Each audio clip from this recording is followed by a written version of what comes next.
Hey guys, welcome to another Road to Permissionless episode. This is a special episode on Bankless where we hype some of the companies and projects that are coming with us to the Permissionless conference. David, for people who haven't heard about the Permissionless conference, what is it? Oh God, I can't imagine that you haven't heard of the Permissionless Conference. It's only the cultural event of the year, Ryan. It's an event that we are helping the Blockworks team throw. It's in West Palm Beach, Florida, May 17th to 19th. It's the Tuesday through the Thursday, but there's probably gonna be parties on Friday and Saturday too. And there are three tracks of content at the Permissionless Conference. We've got the DeFi track, of course. We've got the Metaverse track, which I think is going to be the first conference with a Metaverse track. You know what that means. Things like NFTs, things like crypto gaming, things like digital worlds and digital lands. And then, of course, we have institutions and regulatory track as well for all the people that wear the suits. These are the three tracks that really define the whole entire crypto industry. And Permissionless has some fantastic talks and fantastic panels all lined up. We are helping the Blockworks team coordinate on how to make the best content possible at a conference. Because you know Bankless is good at content.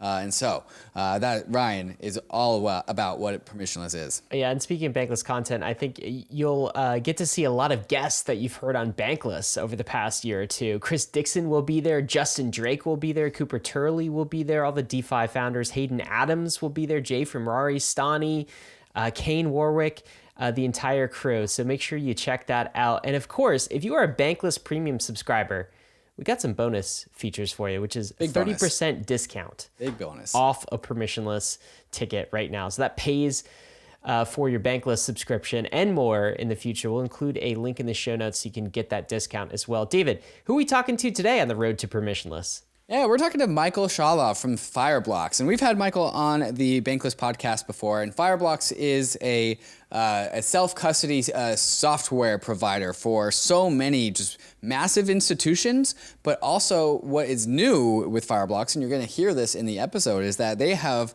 not only onboarded so many institutions over the last 6 months, but they have spanned out and onboarded different types of companies, companies that are focusing on gaming, companies that are focusing on NFTs. So Fireblocks is no longer just for institutions, but the new types of clients and the new types of business relationships that Fireblocks has made in the last 6 months has really cracked the branding away from just being institution focused and really focus on just being a financial service provider for basically anyone that wants to get into crypto, which is kind of everyone these days. Yeah, absolutely. This is really the bridge from institutions to DeFi, from institutions to crypto, tapping into those big pools of capital. I think that's going to be a big story as we head into Permissionless as well. So with that introduction, we want to take you right to the podcast with Michael from Fireblocks. All right, Bankless Nation, we are here with Michael Shaulov, the CEO and co-founder of Fireblocks. We've had him on the podcast before, but that was almost a generation ago in last August of 2021. Crypto is an entirely new beast here, and this is once again the Road to Permissionless, where we talk about some of the leading panelists and conversations and talks that's going to happen at the Permissionless conference. Michael, welcome back to the show. Great to be back, and thanks for making the opportunity to host us. Yeah. And in the last 6 months since we last talked, the conversations around institutions in crypto, institutions in DeFi has really picked up. So I just kind of want to pick your brain as to what has happened in the last 6 months. Can you kind of just give us an update in the Fireblocks ecosystem? But also perhaps we should start with what Fireblocks actually is. Can you kind of speed run us through the 101 of Fireblocks? What is Fireblocks? Sure. So we provide infrastructure for financial institutions that are working with cryptocurrencies and digital assets. And generally speaking, nowadays, some of the stuff that we've expanded on is basically moving outside of the institutional market to other businesses such as Web2 companies, streaming companies, gaming companies, and so on. So, this is some of the stuff that is actually happening, as probably people know. But fundamentally, the infrastructure that we provide helps those companies to deal with multiple things. The first one is really how to securely store the assets in a fairly accessible way. So basically, the entire secure wallet infrastructure. The second aspect is all the ability to transfer security those assets between counterparties, what we call the Fireblocks network. And the third thing is really all the access into the DeFi and NFT world that I think we've pioneered, at least on the institutional side, in terms of securing, providing the compliance, providing the controls for people to allocate a lot of capital, interact with those protocols, interact with smart contracts under the requirements that they have as a more sophisticated entity. That's in a nutshell what we do. We currently service, I think probably last time we talked, if it was in August, we probably had around 500 clients, I would assume. We now have 1,000 clients or 1,000 customers that are actually using our platform, right? So the growth was exceptional.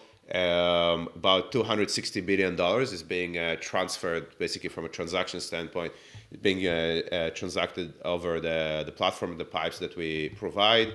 I think that the most exciting part is really the use cases that we are seeing out there and helping to shape and support.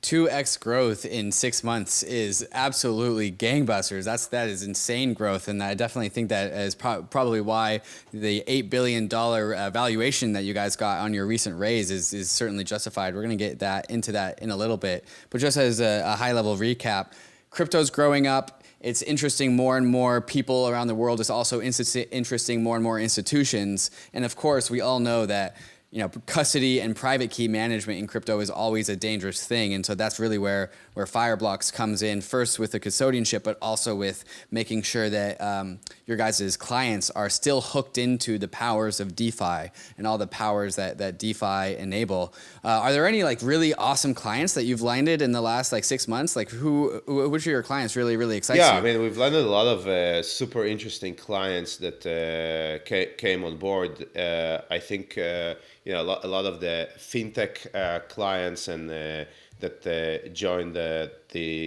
our client list, and we now enable them to both interact with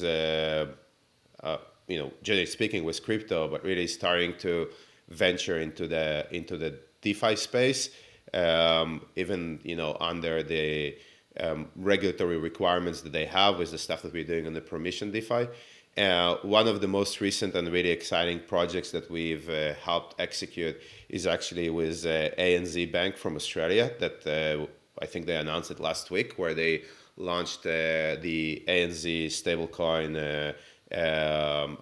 stablecoin Australian dollar. So that's actually the first stablecoin that I think is issued by a major bank. And the exciting thing over there is that it's actually supervised by the regulator.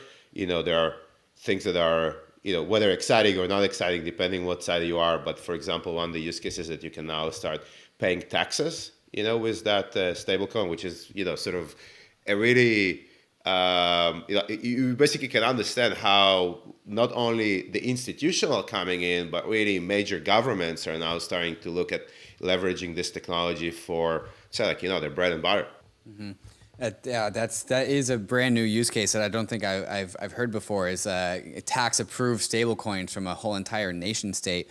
And as I alluded to before, and as we all know, the crypto industry moves so quickly. And we talked 6 months ago. And how would you gauge the new level of demand that Fireblocks has gotten from new clients? And is there any difference in theme from these newer clients? Are they asking for different things than the clients that came before it, now that we are into a little bit more of a maturity cycle in crypto? Has there been any sort of trend as to what your newer clients are looking for? Yeah, so I think that, Fireblocks has always been on the cutting edge, right? This is what we are continuously trying to push ourselves against. So I think our newest and most cutting edge clients, they sort of lead the way for the more mass market clients. And we have quite a lot of, I would say, the mass market clients that are currently really, like a lot of clients that are really doubling down on what I think was the newest and shiniest things maybe half a year or a year ago, such as participating in DeFi lending and borrowing, with Compound and Aave, things that about a year ago were actually emerging for the institutional base, operating with stable coins for payment use cases in terms of payments and payouts across payment service providers and banks and so on. So, a year ago, it was almost like hard to imagine that institutions will actually double down into this. I think half a year ago, we probably seen the first movers that were looking to adopt this. And I think now those are almost like, the mainstream use cases that we are chatting about and enabling clients. I think that the really cutting edge right now is all the notion around NFTs and how deep and wide you can go with it. The areas that I'm most excited about beyond, I think the things that we see, I think that most of the hype so far was around the sort of art, right? I think that what we are actually seeing is a lot of use cases around gaming and metaverse that. The things over there are amazing. I think there is such an amazing product market fit in terms of the applicability of this technology into what's going on over there. I also starting to see use cases coming for Web2 companies where content is becoming, I would say, tokenized and you're able to apply sort of economics. I think those are the emerging use cases that we are doubling down into. And also on the payment side, I think somewhat over early days, but in emerging economies, we're actually starting to see almost like, the holy grail of crypto of pay-ins, right? That as a user, you can basically show up in a point of sale in your grocery store with a non-custodial wallet and pay for milk. So this is some of the things that we are working on, which are on the very cutting edge. Yeah, so when I hear Fireblocks, my mind always goes to an institutional service provider. You guys work with banks, you guys work with funds, you guys make it easier for these big institutions to get into crypto. But what I've heard from you just now is that there's a newer cohort of customers that are more like fintech, a little bit more on the play to earn gaming side of things, a little bit more the creator economy side of things.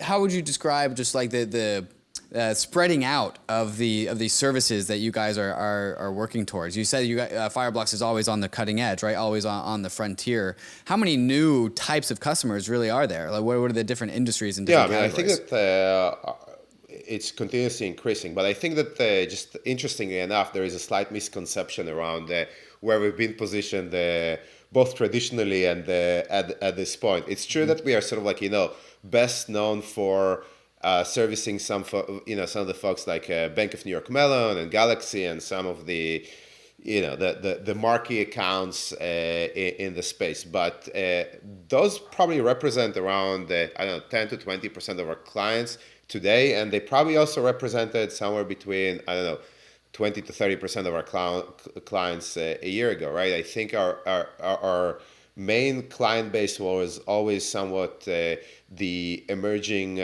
startups, the emerging hedge funds, the emerging allocators, and because this is really like the people that have no alternative, right? Those are the people that have to come to us for us to enable them to secure their operation, because no one else has the flexibility and the infrastructure and unable to move as quickly as we do. So that's why we are so intrigued by, for example, gaming, right? That it's and the metaverse, right? That all the GameFi use cases.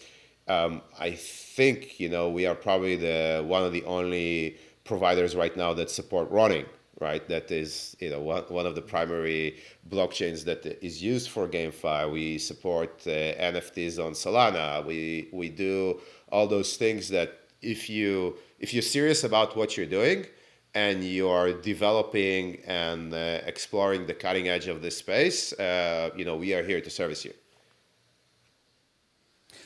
One of the tropes that we always hear in this space is the institutions are coming. The institutions are coming. But Michael, if you tell me that you guys have 2x'd your client base over the last 6 months or so, my mind starts to turn to how the institutions might already be here.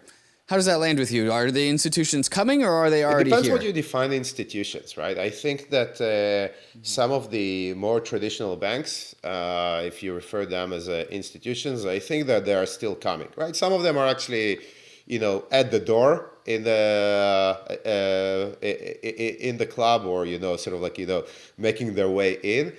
Some of them are still trying to figure out what they're doing. I think that the asset managers, I think that the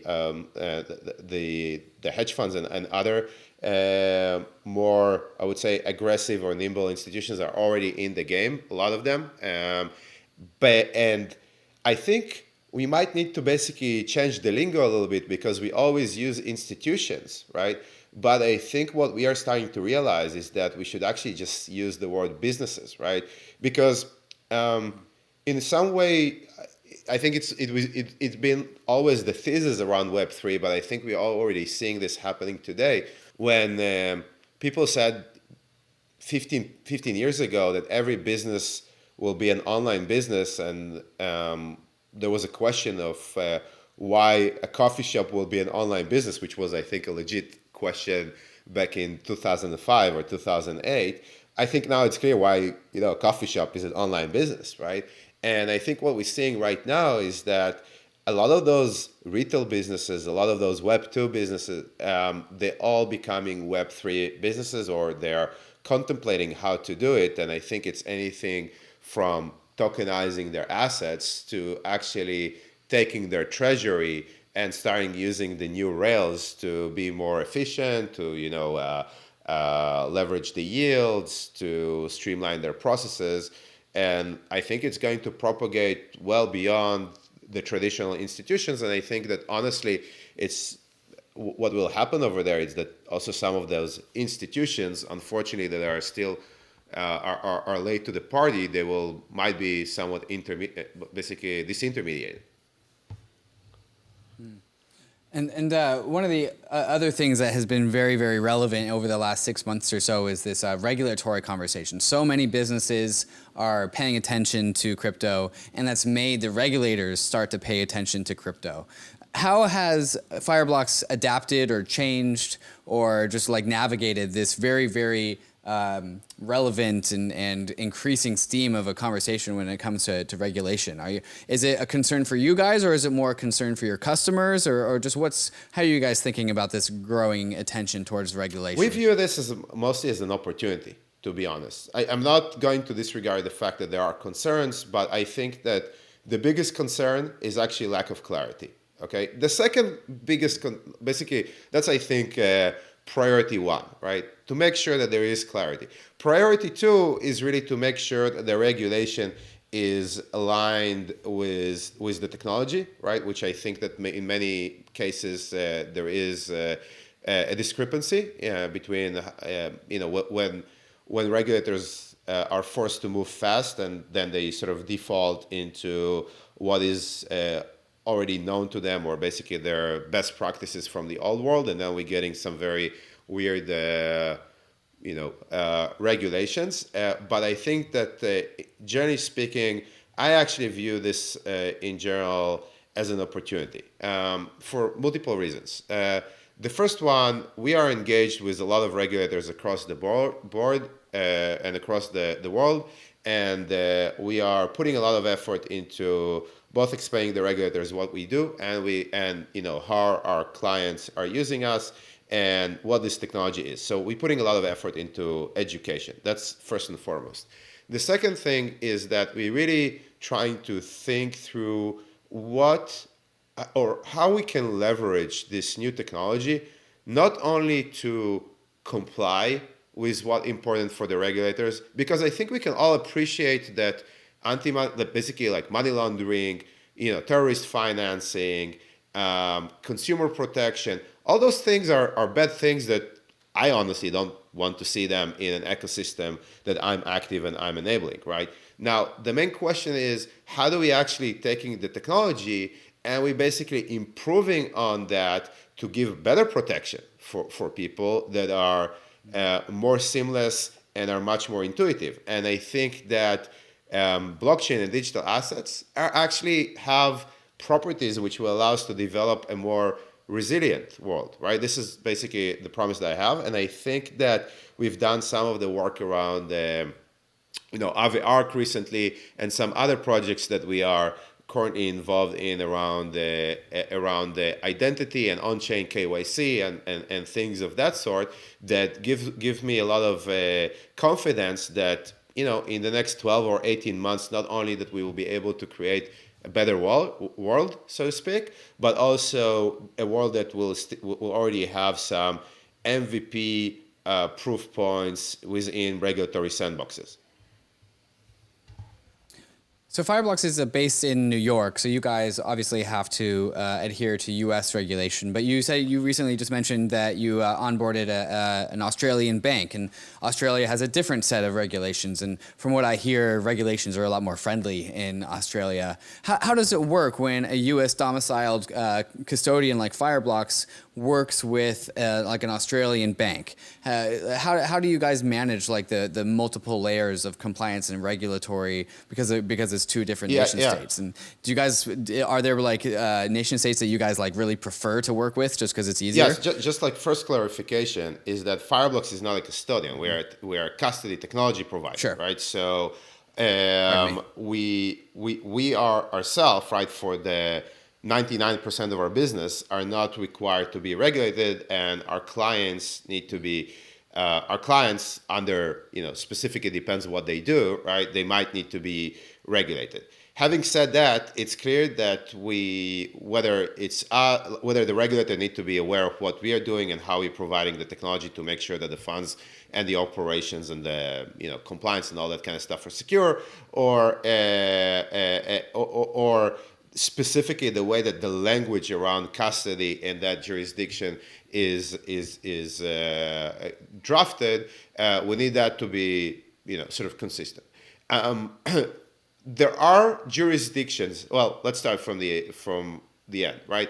I think the U.S. I don't think it's a secret, right, that the U.S. is probably most behind at the moment, right? And unfortunately, this is because I think that there are a lot of different regulators. I think that almost like every serious institution will be regulated by multiple entities and so on, right? And I think that also there are political reasons why things are moved somewhat slower.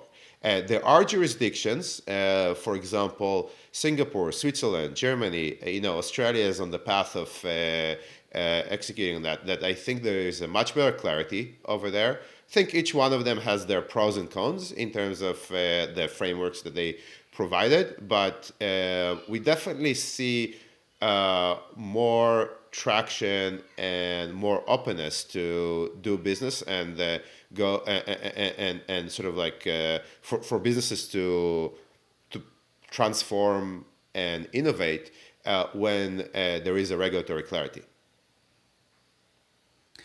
So we were just talking about regulation, but also Fireblocks really allows so many companies to get their hooks into DeFi, get that sweet DeFi yield. But you guys are also onboarding gaming and NFT companies. And when it comes to the Permissionless conference, those are basically the three tracks of content that we have to talk about at Permissionless. We have the institution and regulatory, we have the metaverse for gaming and NFTs, and we also have DeFi. Fireblocks is just so relevant to all three of these tracks. So it's very, very obvious why I'm very excited to hear what you have to say when it comes to the Permissionless conference, Michael. And so first question about Permissionless is just, are you excited for Permissionless? I think it's the conference that I'm most excited about. I think sort of as you said, it's the epicenter of everything that we do in one place, and that built upon the foundations of the previous conferences that were awesome, and we're really looking forward to interact with the thought leaders in the space and all the folks that are coming to innovate and build the future, and we are excited to basically meet them in a conference. We're also looking for a lot of new talent that we hope to interact with and potentially see if they can come and join us. What kind of talent? If somebody's looking to get a job in crypto and maybe they have their eyes on Fireblocks, specifically, what kind of talent are you looking to onboard? I mean, what we are mostly looking for is, areas, mostly areas in the go-to-market domain.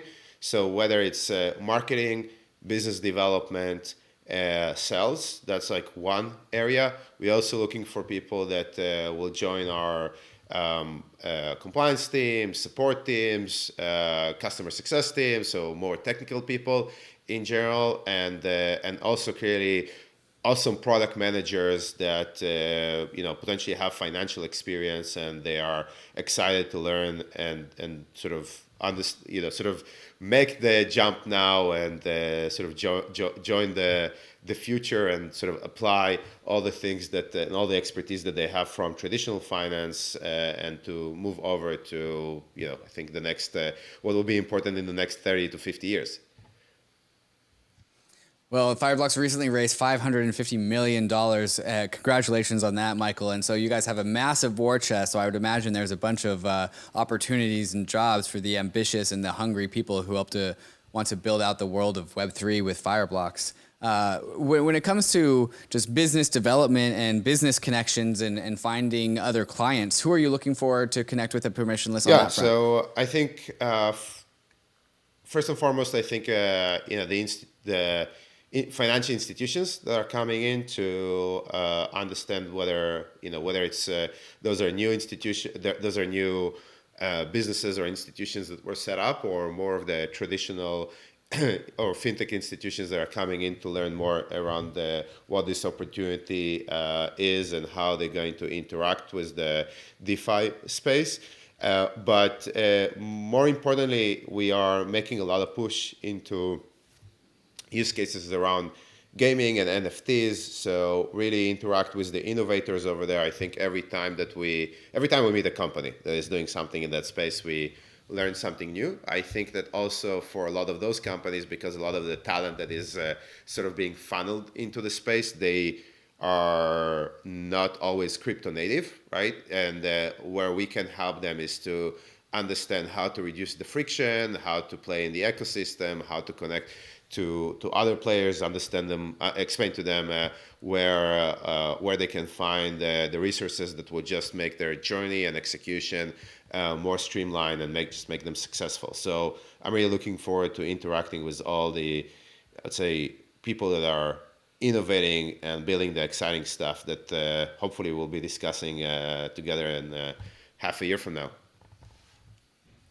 Certainly. And Michael, you're no stranger to conferences. I think you've been to your fair share of conferences. Do you have any advice for people who work for companies that are going to Permissionless, or people that perhaps have never been to a crypto conference before? What piece of advice would you leave listeners with? I think just,